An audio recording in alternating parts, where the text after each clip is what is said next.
Real Country 1430 AM and 1073 FM WRDN. Brian Winnikins from Commodity Classic, and thank you to our sponsors, including the Wisconsin Corn Growers Association, Elsivia Co-op, Animal Wellness Center of Buffalo Valley, and Abisilo, Compeer Financial, Osteoplastics, Wisconsin Farmers Union, Synergy Co-op, and the Wisconsin Soybean Association.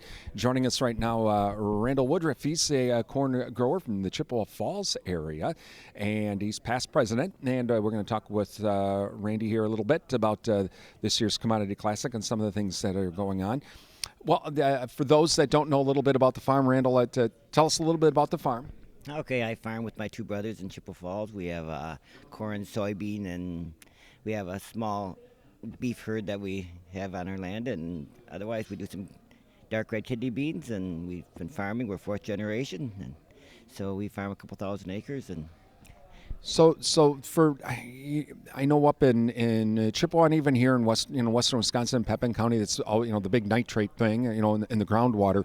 What are some of the things you do on your farm to help protect that groundwater?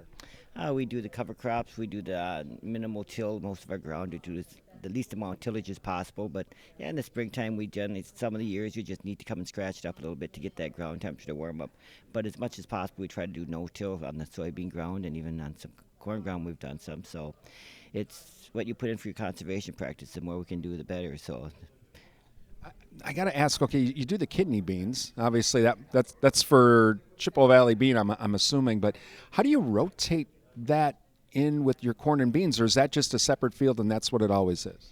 kidney beans, you generally we try to between every 4 to 5 year interval, just because there can be a lot of disease built up in the ground that you're better off leaving it through that year. So we'll go corn, then we'll go soybeans, then we'll go corn, and then some of the ground will go back to kidney beans in that rotation. But we've actually taken off from that this last year with the commodity prices the way they are, just to give that ground that rest, because it definitely affects the yield. The more virgin ground you get, as they say, for kidney bean ground is the better. So. Well, here at Commodity Classic, what are some of the things you've been kind of following and participating in? Oh, we've been doing some of the meetings. Well, of course, we as a delegate, we go to Corn Congress, which we decide on our issues and our resolutions, what we want to have done in D.C. As a grower, I participate in that, and there's a lot of wind sessions going on, and it's a lot of it's networking with other farmers. It's what you learn, what's going on in the area. That's I guess the most important thing to me is being able to talk to other farmers. What's going on in their area? You get the truth of what's really happening. I talked with Ken Rosenau, and he said he had a chance to meet up with some Canadian growers yesterday. Do you get some ideas from some of the other growers from other parts of the country to bring back home? Well, it's surprising. I actually talked to some too, and I'm sure it wasn't the same ones. But at the trade show, I met some of the representatives that were out of Canada, and some of the same problems they have in the different types of even drying conditions, or how they're storing their corn, and some of the what their markets have been doing. So it's actually a real learning center to be able to do some of that. Talking with Randall Woodruff. He's a corn grower from Chippewa Falls here at Commodity Classic. Now, you're also you help on the Grains Council, and you do a lot of work for corn exports and that sort of thing out to the Middle East.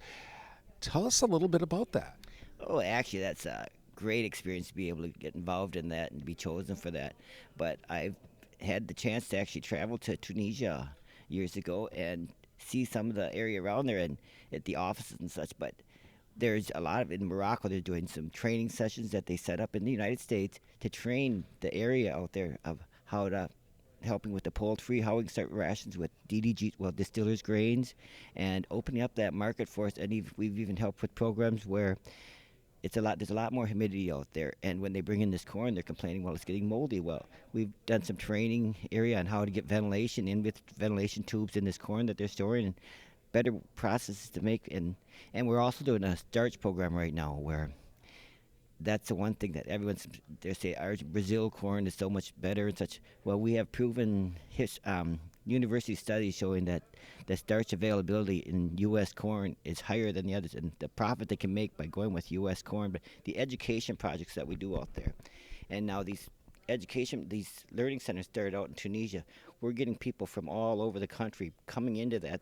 I think they've gone over 200 learning sessions there that they brought in from different parts of the country, that they're interested coming and learning how to do this aquaculture, poultry feeding, and their beef herd, just learning how to bring in the corn and different process to their livestock management or aqua management. They're starting to DDGs. A lot of that's going into aquaculture now.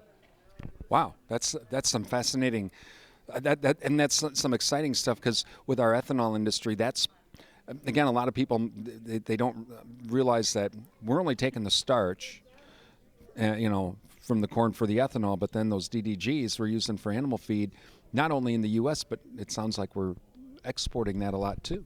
And that's what we're trying to advertise.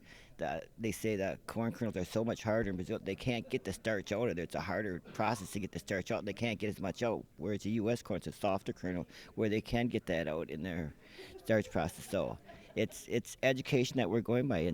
And we even opened up an office now in India, which is quite complicated with the government there and such, that we have U.S. Grains has one of their offices just opening up this year.